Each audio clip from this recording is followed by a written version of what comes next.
Welcome back to Wookies on X-Wing. I'm Jon. And I'm Matt. And today we have the first game of our Atlantic Canada Regionals for 2016, hosted by MetaGameZ and brought to you by us, the Wookies. We were the judges for this event. So we have two players, both of which are, I believe, from Toronto. They came all the way here in order to play in our event. Actually, a group of 9 of them showed up for this event. And so we have Devon M. Versus Peter Smith. Matt, what does Peter have today? Well, Peter's got his own take on a kind of Imperial Aces style list. Got Soontir Fell with auto thrusters and push the limit. Got the Inquisitor with his TIE prototype title, also with auto thrusters, Proton Rockets and push the limit. And then newcomer Countess Ryad in her TIE Defender with the Lone Wolf EPT and the TIE X7 title. So, very first time that we're going to be seeing this new Defender pilot, and I'm very excited, especially with that X7 title.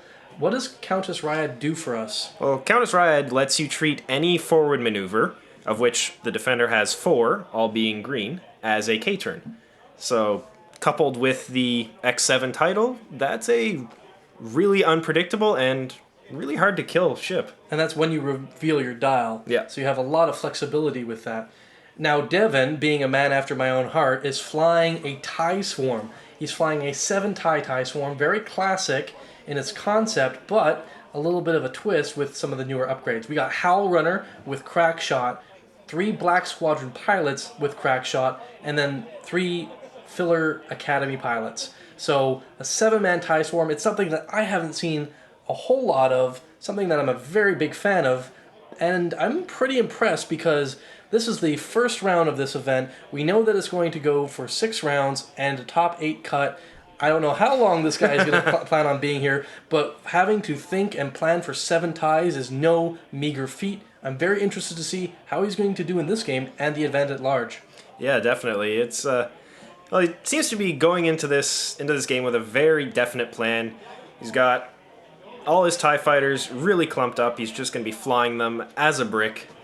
You know, don't want to, largely just ignoring the Countess up there in the top corner. Just, she can do her thing, fine, I'll deal with her after. I want to concentrate my forces in as small a place as possible. What's very interesting about Peter's list, I've noticed, is Soontir is very, very light, considering what we're used to seeing. Mm-hmm. We have just auto thrusters and the push the limit.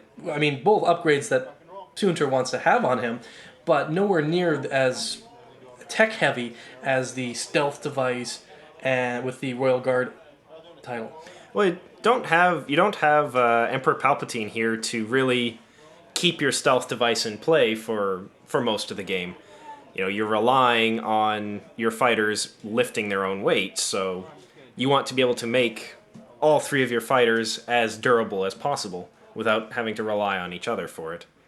Now, another thing that I would like to say right out of the gate, and Matt, I want your confirmation on here. Do my eyes deceive me, or do all of these TIE fighters look like they're flying drunk? Well, that's, we actually spoke to Devon about it. It's quite intentional. He's, didn't like just the generic pose, so he actually carved some of the stems out, put little ball bearings in the bottom of his ties, and put magnets on the stems. And as you can see, they kind of fly however they want. Made for a really interesting list. I had to do a double take when I first saw it. I thought, oh my god, he came all the way to Toronto and broke his entire fleet. Yeah. Well, we have the Academy chums flying right up, focusing as they want to do, and then we have these Black Squadron pilots just right behind them. Yeah, it's a nice first wave, second wave. You want to keep your crack shot pilots as safe as possible, especially against Peter's list here. You've got 3 pretty dangerous aces here. You want to keep those crack shots alive for those definitive turns where I need to kill this guy. All right, I'm going to do it. Let's kill him right now. Well, what's interesting for me is that Peter has deployed his arc dodgers right up against the swarm. So I'm not sure what he's planning on doing with that, whether or not he's going to go all guns blazing or what, but that's a very interesting place to deploy. Well, it also he may be trying to leverage this very cramped asteroid deployment That's 6 large rocks there. They're all clustered into one general location. This style of asteroid deployment is something a lot more reminiscent of a Donut of Doom kind of Dash Rendar list. Not really something you want to be able to fly information around. Yeah.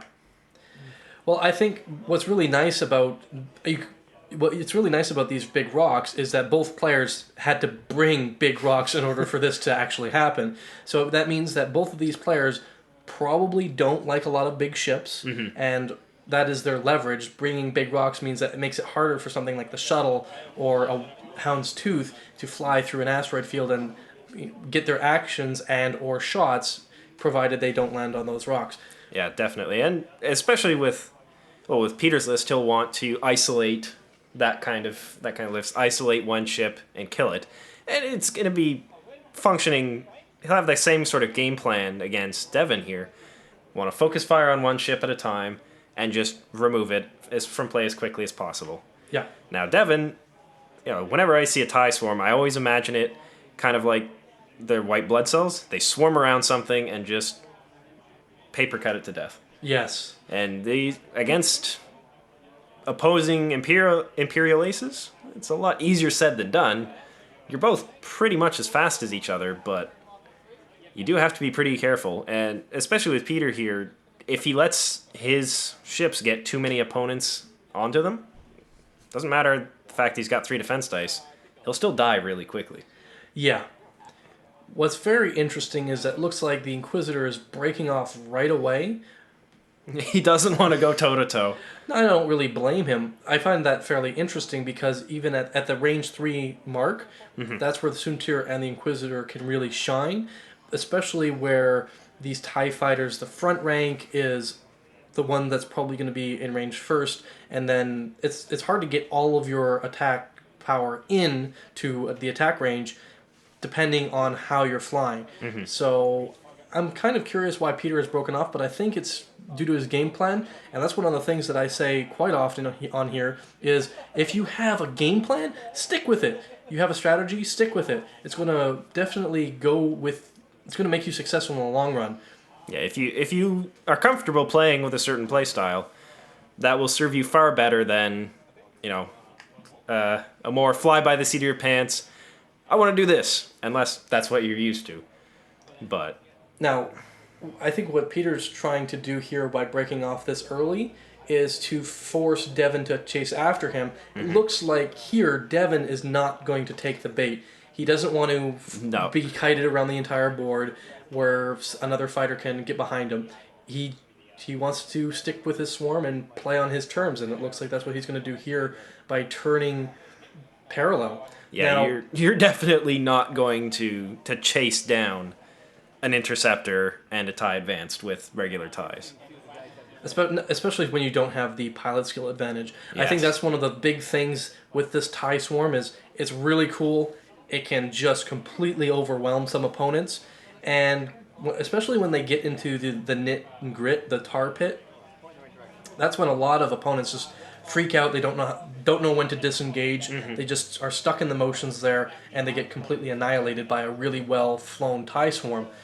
Now, looks like Peter doesn't even want to give him that opportunity. No. Not only that, what I found very interesting with the deployment is that I've seen 6 TIEs bunked together. I've seen 4 TIEs bunked together. I haven't really seen 7, and with the way that Devon had set up, with Howl Runner barrel rolling into the rear guard, Howl Runner is in a very, very good spot to just hand out that ability that she has, that reroll for attack dice, that she doesn't really get the benefit for, but that's the reason why she's there. And by having not 1, but 2 layers of defense before even getting to her, chances of you being within range 1 to 2, incredibly unlikely. Chances of you even being in range 3 sometimes with these TIE fighters blocking the way is going to be difficult. Yeah, and if you end up in range 2, you're going to be in range 1 of that first wave, and quite possibly of the second wave as well, and that's not really anywhere you want to be with any ship. No, not really. Yeah, especially if you get within range 1 of all of them, just to get Howl Runner within range 2, that means you're getting 6 times 3 attack dice if they're all within range 1, and then those crack shots are just completely negating some of your defense rolls. Or worse, you have to preemptively spend evade tokens just so you don't get crack shotted. Exactly. Which, It's not ideal. at that point, you don't even need to use your crack shot. It's done its job. For a 1 point EPT, it's incredibly powerful. And if you're curious what I mean by that, well, crack shot isn't used in the dice modification step. It's used in the compare results step. So if you want to negate the crack shot from even triggering, you have to preemptively spend your evade token to give yourself that extra evade that will be canceled out later on in the compare results steps. And once that's seen, I don't need to spend a crack shot. Yeah, it's a really, really potent 1 point upgrade here. And so we see, as we've been focusing on the on Devon's tie swarm here, we saw up in the top, the Countess, she just did a 3k turn. So she really doesn't want to move down the board towards this swarm any quicker than she has to. So with the defender, it's a really efficient way of basically holding your position. Oh yeah, doing a 3k turn, which is green, and then also getting the evade token free of charge from the X7 title. Beautiful. Yeah. And so it looks like the Inquisitor, he is continuing to move up the board parallel to the swarm. And now, I think how this is developing, it's really looking like an Old West style of standoff of, trying to force your opponent into blinking first. Yeah. He who flinches loses.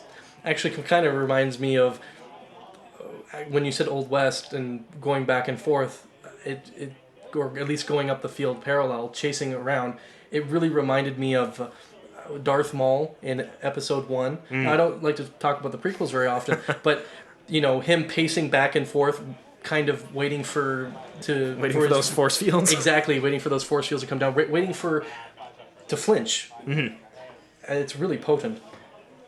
So I think it's going to be very interesting to see where this game is going to go, especially since both of these players, just from the first 2 turns, we can see that they're intent on playing to their own style, and it's really going to come down to, as I mentioned before, who is going to flinch, who's going to blink. Yeah. Because with Peter here, Devon, he really has to be mindful. Normally, with your academies in a tie swarm, they're essentially currency. You spend them to gain an advantage. Now, against Peter's list, Devon has to be really, really careful with how he spends his academy pilots, because he can get into a position where these, he uses academies as blockers or bait, and with just how maneuverable the Inquisitor and Soontir are, that tie might be lost for absolutely no gain. Yes, you have to be very careful with that, as you mentioned. The other thing is that in these kinds of events, these regional events, you have another thing to consider, and that's MOV. Mm-hmm. You're not only spending those 12 points or 15 points, depending on what kind of TIE fighter you're losing, on just this game. You're also considering the long game, how this one game is going to affect your MOV over the course of 6 rounds. Yeah, and it can add up quickly. I think that's also a reason why we don't see a lot of TIE swarms, because a lot of the opportunity cost with flying TIEs is that I'm going to lose fighters every game. It's going to be very, very rare to get that 100-0 that I so desperately want in order to get into the top tier. And so you have to play really well, and here we get some drunk TIE fighters falling off. You got to play incredibly well, but you also need to completely destroy your opponent in order to leverage that. Yeah, you don't have that concentration of force that an ace or a large ship really represents, especially with the large ships being quite so hard to kill. Now, with the update of you get half value when you bring them to half health. Oh, for the big ships. For the big ships, that really helped a lot, but even still, just with this, with the TIE Swarm, they're only TIEs. Any Imperial player knows you get those turns where something sneezes on them and they explode. The other thing to keep in mind for us, for the viewers at home, is that this event was on the July 30th. That's when the Atlantic Canada Regionals event was. And FFG said that it's rules and regulations that was updated that would completely eliminate draws and modified wins. Well, that was only to be official August 1st. So I had to completely miss that opportunity to, make my life a little easier, not have to worry about draws and modified wins or anything like that. So that's a little nice, but I completely understand their reasoning because, well, everybody else had their regionals using the old rules. These people should as well. So obviously makes a lot of sense here, but in the context of this game, when you have TIE fighters only being 12 points, you might have to lose TIE fighters in order to win games. It's actually a lot easier to get into that modified win bracket. Yes. So even in that regard, it's a little bit more stressful to take the TIE Swarm. Again, it's something that is incredibly impressive when flown well. Very difficult to fly well because it requires a lot of mental fortitude. Yeah. But the last thing I want to say on the TIE Swarm is that it's at the time, really good for going up against some of the stuff that we're starting to see more and more in the meta with the Dengaroo list, with the U-boats. Swarms, eat those apart. Even the bigger ships, like the Ghost.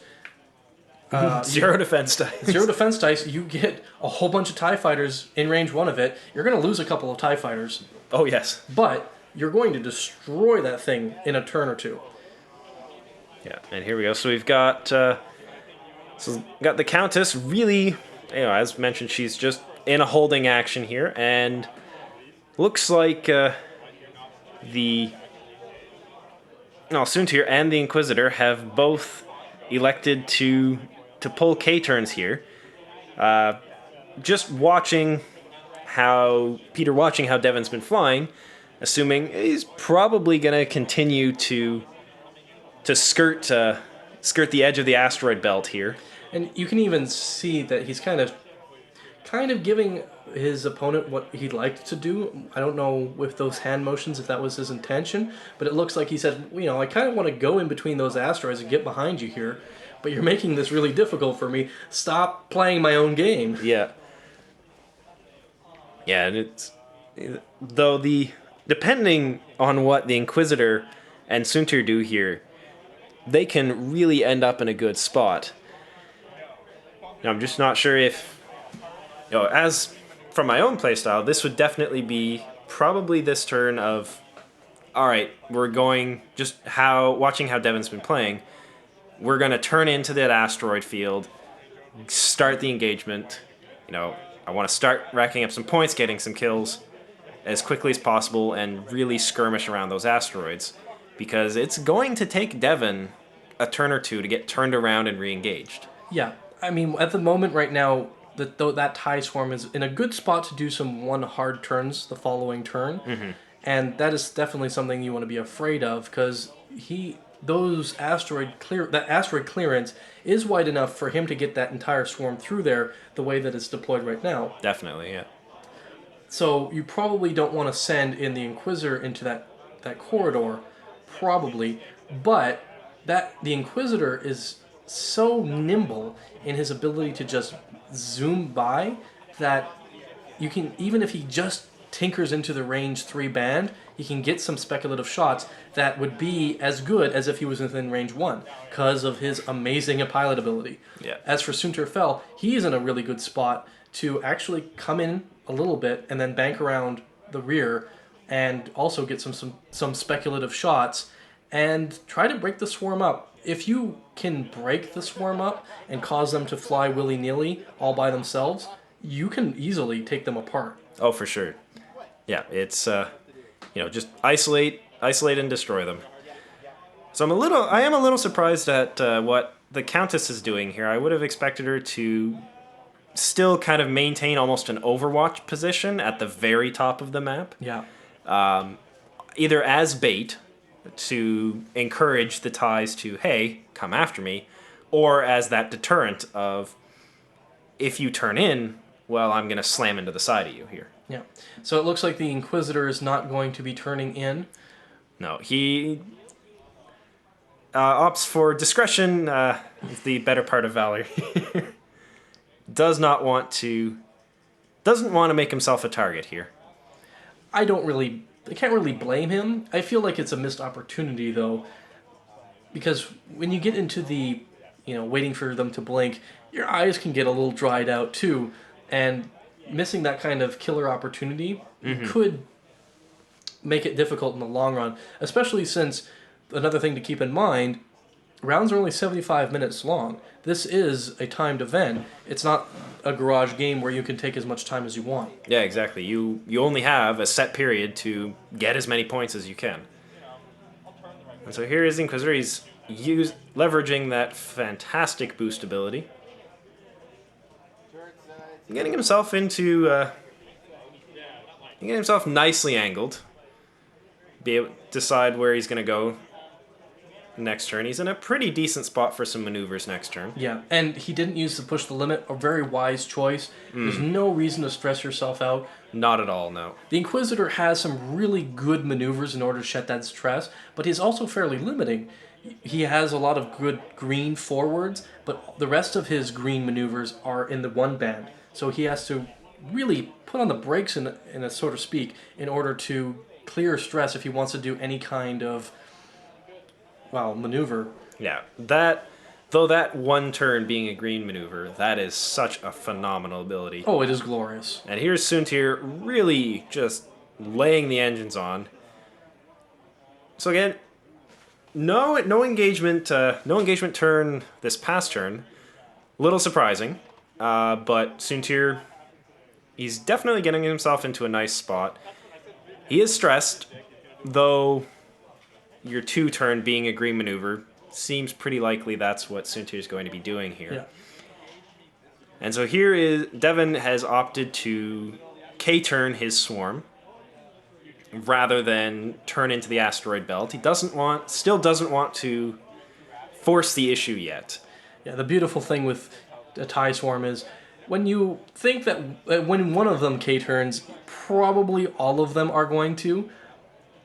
And yeah, as stated, with how Devon's been flying and how really his list wants to play, especially until battle lines start getting mixed up, he wants to stay as compact as possible. It's not really surprising that what one does, they all do. The other thing that I have noticed with a lot of swarm players, and I am a really big fan of doing this myself, is just because you have a TIE swarm and you have some internal synergy with Howl Runner doesn't necessarily mean that the brick is the only way of flying the TIE swarm. I find that if you have 7 TIEs, a small block of 4 TIEs with Howl Runner and the Black Squadron, and then a three squad with your 3 Academy pilots flying as a flanking force, that can actually completely confuse opponents who aren't really expecting that kind of play style, and kind of panic when they don't know how to deal with that playstyle as well. So if you can leverage that by completely surprising your opponent, it actually can lead to some severe wins. And with that, it really, trying to set your opponent up of, which part of my fleet do you ignore? Do you ignore the academies and they'll paper cut you to death? Or do you ignore this really scary part and they will kill you? And then what's a lot of fun with that playstyle is that if you lose one of your ties or 2 of your ties from each, you can actually reform into a swarm if you've lost a couple of ties and you feel that you no longer have an advantage being split up. And so here we have with the Countesses, with her maneuver the previous turn, she wasn't really in a good spot to turn into the swarm here and take some range 3 shots without really any kind of retaliation. As we've been crowing about the fantastic maneuverability of the defender at the range 3 and beyond band, or in a straight line. Yeah, by this maneuverability thing doesn't turn well. Yeah, by maneuverability we were saying just all out speed. Yeah, it's the 1 and 2 turns are both red. This thing does not like to go slower than 3. No. And the X7 just hammers that point in even more. Now, with the Countess, her 2 and 3 forwards are green, so doing a 2 forward actually doesn't hurt her that much, but she's not getting that evade token, and she really wants it. Now, this is an interesting place for Devon, considering where the Countess is right now. Yeah, she couldn't really get into the asteroid field or really get some speculative shots on. However, with those TIE fighters not having the Mark II twin ion engine upgrade, which, the 1-point upgrade that allows them to have all of their banks as green, might give her some opportunity to actually pull into the asteroid and pick off some TIE fighters while they're still stressed. Yeah, once a TIE fighter's stressed, its maneuvers will generally start to become fairly predictable. It's going to be going straight, or it's going to be doing a 2-bank. Yeah. They don't have that many green maneuvers. And, with the Countess, though, had she, as mentioned, maintained her kind of Overwatch position, she would have just been able to do that 2 forward, or possibly a 3 forward, and really start picking away at the flanks of this swarm, especially since they're K-turned. Your defender is behind them. They cannot turn around for at least a round. Yeah. And, or if they elect to do those 1 turns to try to get you within their engagement range, they're all stressed. They're all stressed, and they're in actually a really tough spot in order to deal with these asteroids. So they could be losing actions for turn after turn after turn, and that is not something you want on your TIE fighters. No, and if they do turn to engage the Countess, you've just completely opened up your flanks to the Inquisitor and Soontir, which is not at all what you want to do. You do not want to let these ships get set into the side of you. Oh, not at all. Especially when the Inquisitor can just do that almost slow play of putt, putt, putt, but at range 3 or range 2, and just completely destroy a TIE fighter or 2 after a couple of rounds. For sure, yeah. See, he wants to be sitting at range 3. I don't care what my range to you is. I just care what your range to me is. Exactly. I want my auto thrusters. I want my extra defense dice. Let's do it. Crack shot, that's cool. I can handle that. Oh yeah, for sure. 2 attack dice versus 4 defense dice with auto thrusters. And most likely an evade token from the V1 title if you require a target lock. It's pretty much a joke. Yeah, he can really soak most of those crack shot fighters, and just like, no, I don't care. And we've seen it. Yes, definitely. We've seen it happen. Now Soontir Fel, just the way that he's built, he's a lot more squishy. A lot less durable than we're used to seeing, so him playing a lot more reserve makes a lot of sense. It's kind of a pity that Soontir Fel is really the only TIE interceptor other than Karnor Jax that we see a whole lot of. Yeah. Now, Karnor Jax is really, really cool. I like him. However, I feel like he's a bit gimmicky, and he really is meta-dependent. He is. Almost always, he's going to be the first thing that your opponent tries to fry, for good reason, but when it comes to Soontir, he is a slippery, slippery bugger. And again, with only 3 hull and no stealth device to protect him, and no Palpatine to protect him, he's a lot more dice reliant. Yeah, exactly. But well, at least, and so here as we mentioned, those 2 banks, gotta clear the stress. Need to relax your fighters. They don't want to be stressed out. They don't want to be limited, especially when there's the threat of, you really start threatening an engagement here. They want to be focused or evaded. You don't want to give up margin of victory for no benefit. Absolutely. And Devon is probably having the difficulty of thinking, all right, do I want to barrel roll and get myself into a really good position? Am I going to bump into myself? Or do I have the coverage of turning into this asteroid field with actions? What kind of force is my opponent going to be throwing at me? If it was me personally, you would probably be getting an Inquisitor through speculative shots from the Inquisitor through the asteroid, but also you get some turn in from the Countess, and then once she's turned in a little bit, veer off even more and force the TIE fighters into a bottleneck situation. Yeah. So let's see what these TIE fighters are going to do. Well, it looks like we have some banks in, And this is where flying a TIE swarm gets really tricky when you are committed to flying in formation. Flying in straight lines, easy. You stay on the same heading, you stay the same distance apart, not that big a deal.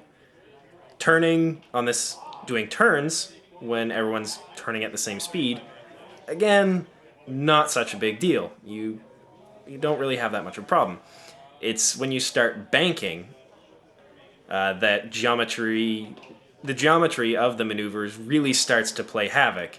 Because your bases are suddenly angled, they will really narrow the distance between your ships. You end up in some really funky positions, and you're a heck of a lot more liable to bump. And the other thing to mention is that if you haven't been flying an incredibly tight game with your fighters, if you allow human error to get the better of you, you are going to bump when you get these maneuvers, as you mentioned. Yes, exactly. So you not only do you have to play with the finesse of a really good squad leader, but you also have to play a really clean game in order to make use of that TIE swarm. Yeah, you have to be very precise. And so here we have the Countess. She's doing her nice 3-turn, keeping that X7 title, getting it good use. She's looking for her action for the turn. Out of target lock range, unfortunately, so there won't be any shots from the Countess this turn, which I'm sure will come as a relief to Devon. However, it also means he's not going to be able to shoot back at her, so, give and take. Yeah. But 2 attack dice versus 4 defense dice, not that scary.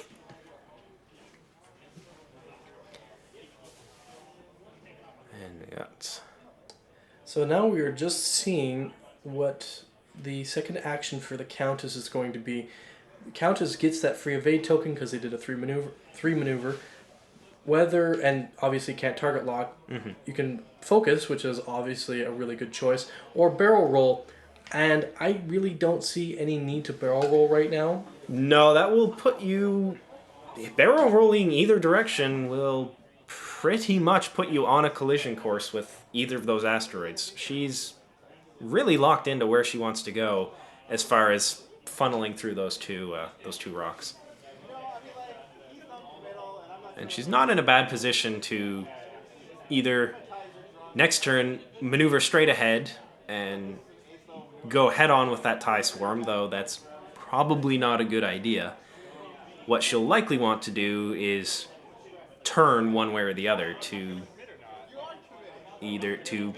essentially bait out that swarm of, hey, come follow me. I'm going this way.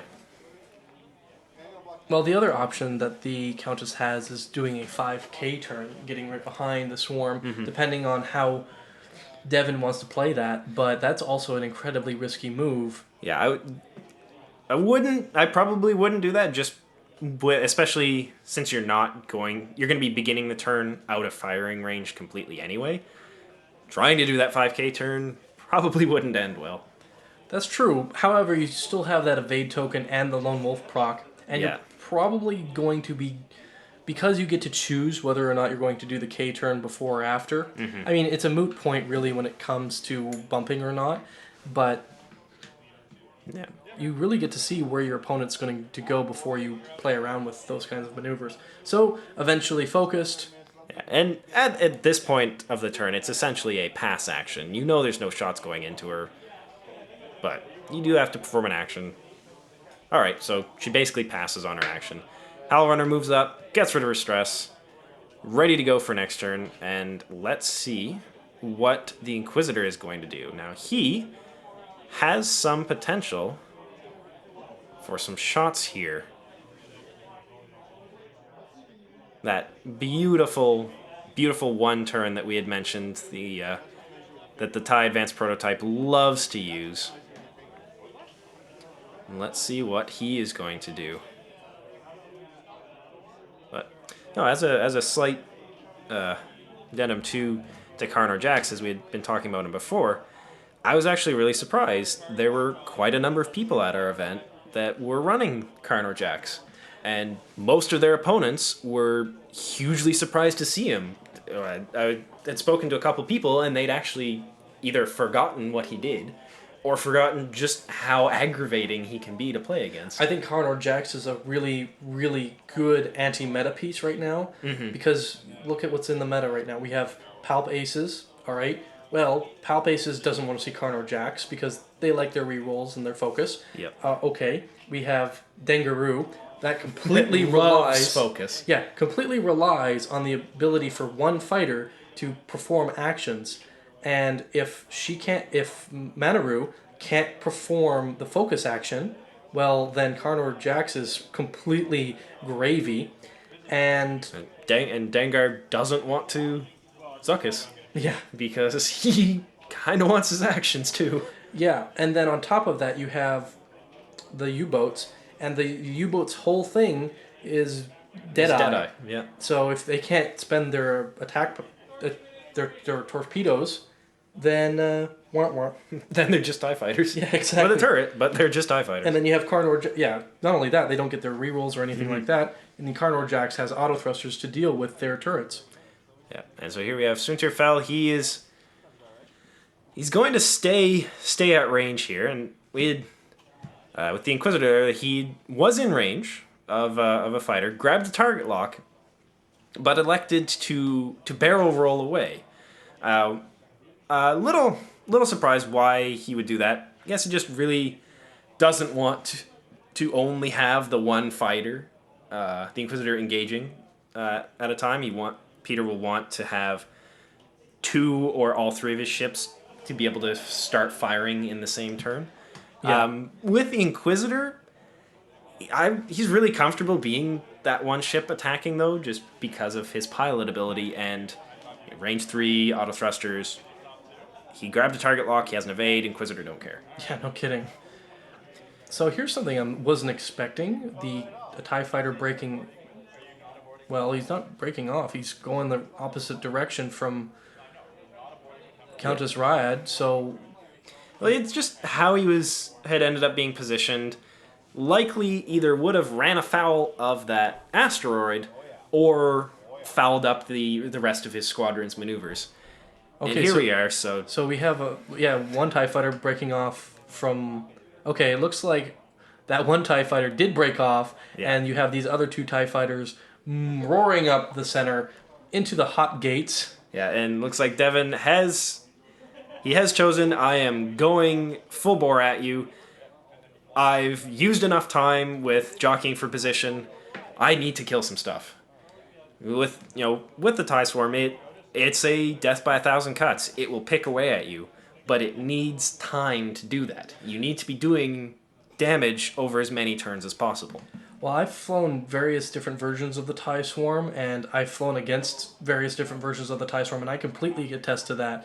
I find that if I'm flying a bunch of TIE fighters, my games will almost always go to time, unless I'm completely stomped. Yeah. And that is just because I need to not only be thinking about what I'm going to be doing a lot of the time, and that takes time out because I'm putting more time into dials, but the TIE fighters rely heavily on luck. They don't have a lot of dice modification, and they only have 2 attack dice in an era where you're starting to see more and more 4 attack dice. Yeah, you see 4 attack dice or just 3 attack dice with very reliable ways of ensuring damage. Oh yes, absolutely. Be it the TLT, fairly cheap access to munitions, all sorts of easy access to rerolls. It's a dangerous sky out there. Yeah, and the action economy is just going up and up and up. And so we have Countess Ryad. She's like, nope, I do not want to head-to-head. I'm a good jouster. I'm a defender. That's what I do. I don't want to joust with 5, likely 6 ties. Oh, yeah. I will die. That's a bad idea. So she's going to be, all right, I'm going to turn up this way. Either, hey guys, chase me, or I get turned around and re-engage you, and you're in trouble. Now with the defender, it is going to take a couple turns, probably to re-engage, though if she wants, she could just 2k turn next turn. Oh yeah, that would actually not be a bad move. It'd be interesting because, well, those ties move before Peter does, so it would be very unlikely for the 2k position or 3k position to get blocked. Exactly. Yep. I would probably do a 3K just to keep the evade token. Just to keep your title, exactly. Yeah, and it gives you some options. And so that's the Countess. Now we have Devon is going to be maneuvering Howl Runner.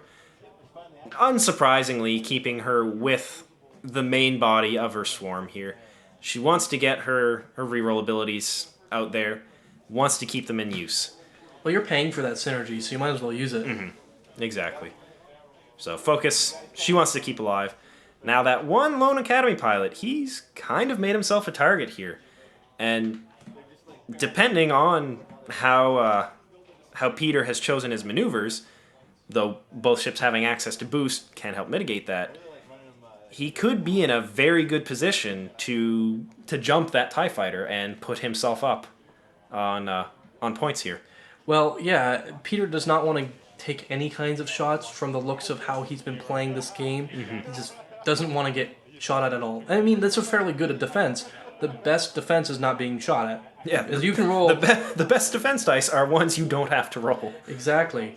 So when it comes to that, as much as I would like to see Peter boost a little bit and stay within the range to basically fry Howl Runner, because that's what I would want to go after, kill it with fire, basically. Before he has a turn, exactly. But here we go. Here's the barrel roll, and we're likely to see a target lock. Well, he's already got a target lock on that lone fighter there. Could require it for the evade, though he may boost forward to really ensure as few fire arcs as possible have him in line. Yeah, but even at this point, it looks like it's going to be, just from the angle, it's going to be range 3. So that's auto thruster territory. Not really too concerned with one TIE fighter. Looks like he's going to do it anyway. I want to get in position, no. And it also, him boosting forward gets him just that much closer to being able to keep that central asteroid between himself and the main body of Devon's swarm in the next turn. Because as we've seen, both of these players they're really playing their fleets with a turn or two ahead in mind of, I'm going to put my fighters here because next turn they're going to want to be here.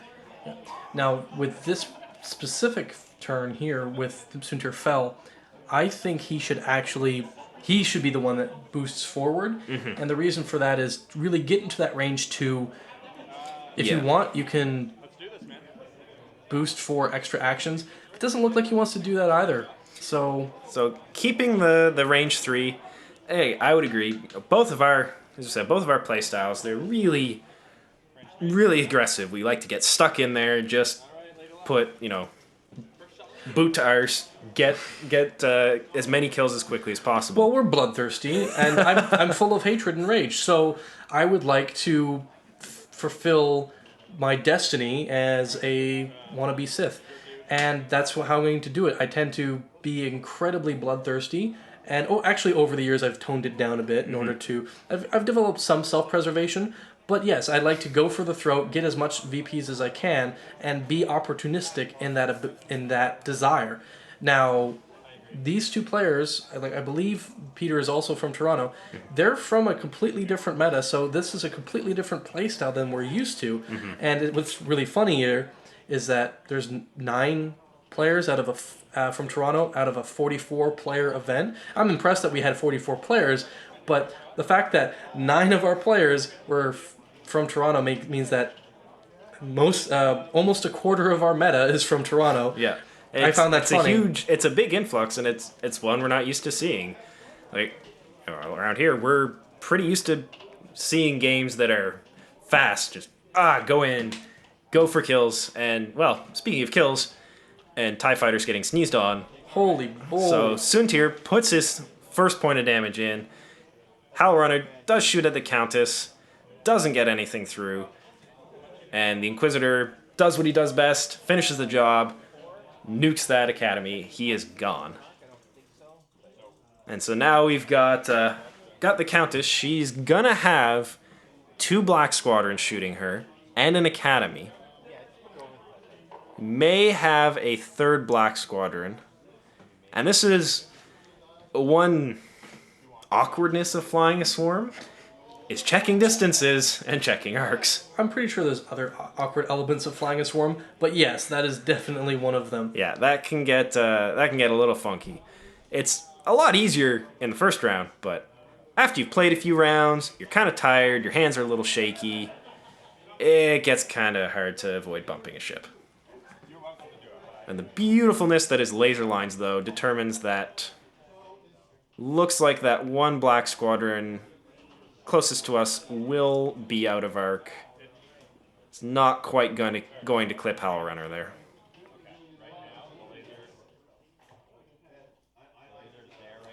I'd like to take a moment to... Yeah, just missing her. Jeez. I'd like to take a moment to point out the fact that lone TIE fighters are dead TIE fighters. that was just the opportunity that Peter was looking for, and the fact that these two fighters just crept up and just completely nuked him goes to show you that you don't want to lose TIE fighters like that. No. Especially when they had that TIE fighter, even if it did survive, had zero opportunity to return fire. None at all, and it's just in a bad position for next turn. If it didn't die this turn, well, it would probably die the next one. Though it would give him the opportunity to be annoying. Be in there, be a blocker. And so here is this is where the crack shot threat is. Now, Peter has 2 defense dice, or 2 evade results, but his attacker has 2 hits. So he preemptively spends his evade token to just completely mitigate the possibility of a crack shot. I don't want to deal with that. And more speculative fire. Fortunately, the reroll from Howl Runner wasn't very effective. Still a blank. And we have an Academy, did end up into range 1 of the back of Howl Runner. So here we go. Or of the back of Ryad, sorry. And there is a focus into 3 hits. And there is our Lone Wolf. We spend our focus, and the Countess takes her first point of damage for the game. 1 shield. All of this time, and only 1 shield from... Not bad. Yeah, but Peter's got the first blood, and that's put him on the board. And with 12 points ahead, that means that he's actually He is at a match win. He is at a match win currently. So, yep, Devon is now... Pressure's on for him. He needs to kill one of these aces. So here we have the TIE fighters turning into the TIE Inquisitor. Not the direction I was expecting. Well, you don't really want to be, at least in that kind of board layout, you don't really want to be chasing down the defender. You don't have a lot of maneuverability. You don't have really any good positions to land. Ryad is kind of blocking where your fighters would want to end up. That's true. And barring that K-turn, she's going to be out of the fight for a couple rounds anyway. All right, just ignore her. Come down, focus on the ships that are, quite frankly, easier to kill. They have less health, by far. Soontir's case, he has half the health. All right, let's not worry about her. Oh, and a very, very tight play right around that asteroid. Yeah, very close. I thought he hit, but gets the action down, so just scooches by. Misses that asteroid. That Academy pilot showing that apparently he must have scored well on his simulator. And here we have... Nice Black Squadron maneuver. Yep, the start of the Black Squadron. It's going to be very difficult once these fighters have been placed for future turns because they're in a really tight spot. Yeah, and with those Academy pilots now being, they're moving first, but they're your far lane of the turn. They really are going to have some awkward positions to try to land into and not back up the rest of your force. And that's where you have to really try to weigh in where you want to have Black Squadron pilots and Academy pilots. There is a real strength of having all Academy pilots because then you get to pick and choose which TIE fighters act in which order, and you have as many TIE fighters as you want to choose from. This, you get a huge benefit from Crackshot, and you get some pilot skill advantage when you're going up against something with pilot skill 3, 2, or 1, but you still have to deal with the fact that your academy pilots can get in your way. You can start to run into some order of operations issues here. And so Countess sticking with her turns, going to be zooming way out around that asteroid. Little surprising, I would have done probably a 3K turn, maybe just a 2, but likely 3 with the TIE X7 title to get me in a nice spot of, well, okay, they're going to be in my face if they've turned after me. Awkward, but I should be able to take this. And because they're moving before me, some of them might not have actions. Or, in this case, they turn down to get stuck into the rest of my force.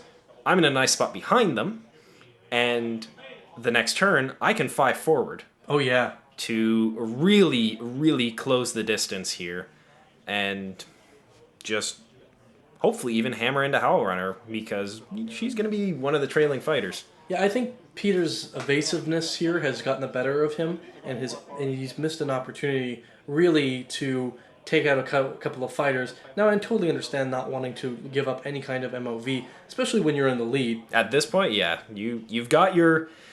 Granted, it's only a 12-point lead, but it's a win.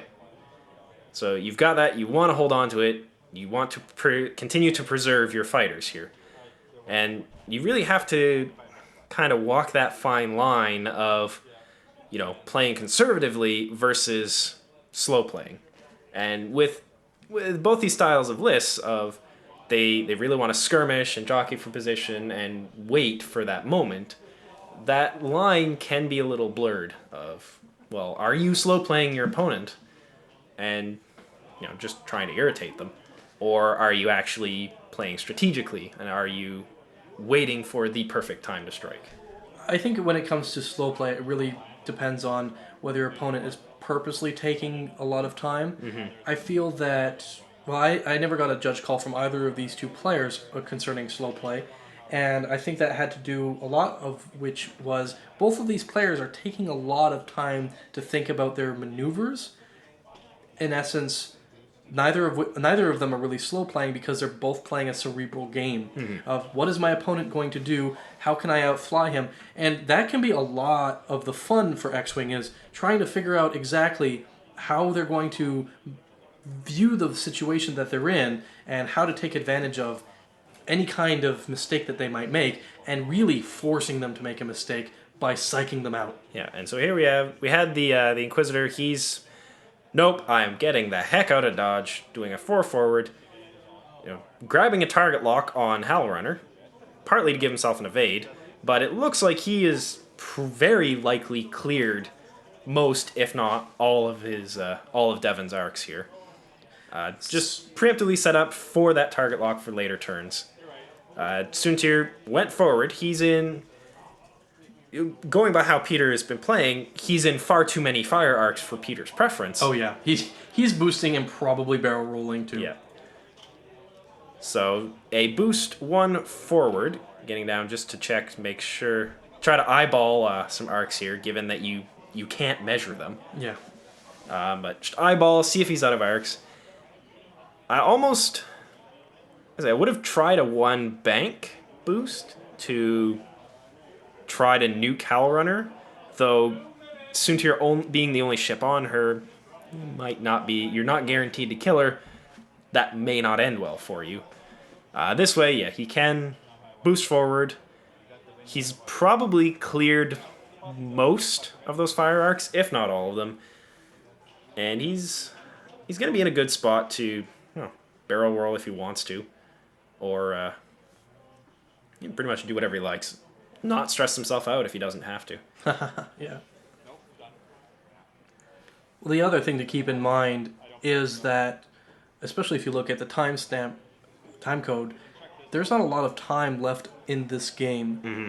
They have to figure out exactly what they're going to do and try... Well, Devon really has to try to fix that gap as quickly as possible, and Peter is just not letting him do that. And it looks like so Peter elected to not push the limit and let it ride with the fire arcs.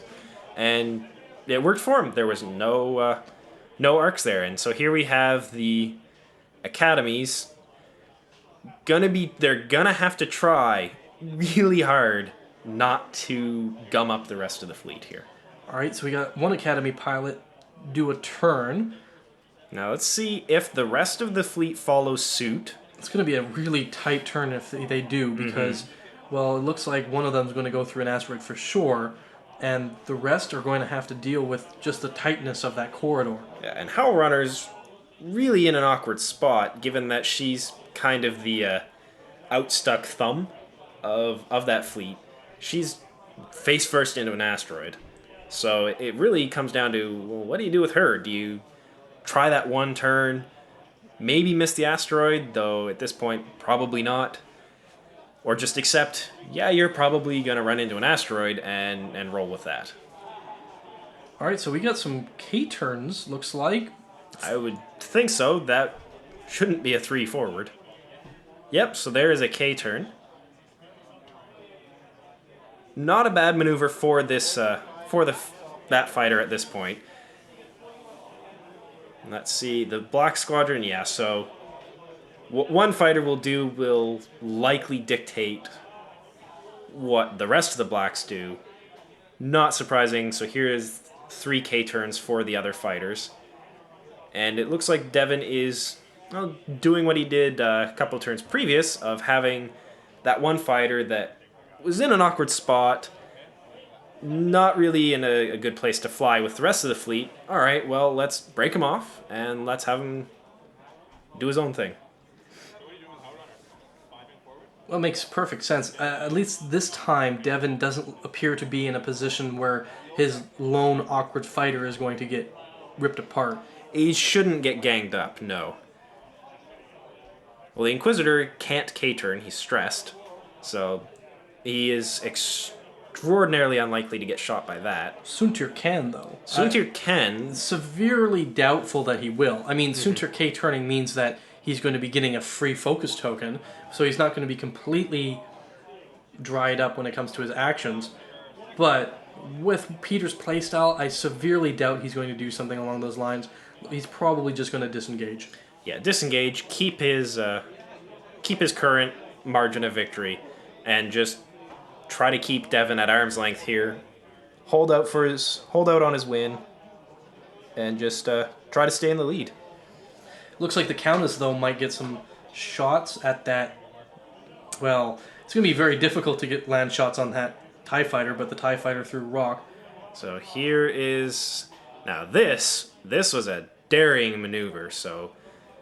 Howl Runner is saying, all right, you know what? Heck with it. I am going through a rock. Let's do this. If that had not landed, and I'm surprised that it even did, Howl Runner would have been all the way back home, right onto that rock. Yeah, she would have been bumped into her own fighter, Stressed. so on a rock, not turned around, and stressed. Not where she wants to be. It looks like Soontir is bailing. Yeah, both the Inquisitor going forward, shedding, get rid of his stress here. I believe that's green for the prototype. So get rid of his stress, get out of any possibility for shots.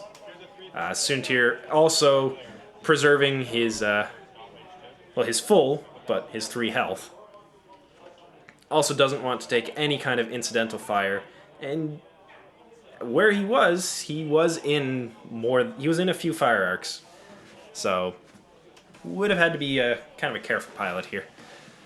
And he's just boosting just to get out of range. Putting his very, very well-used one maneuver template to use. That thing's seen some use. And he is pushing the limit. I believe he knows that it is last turn. Yeah, last turn would have been called, so here is the Countess. Taking her shot.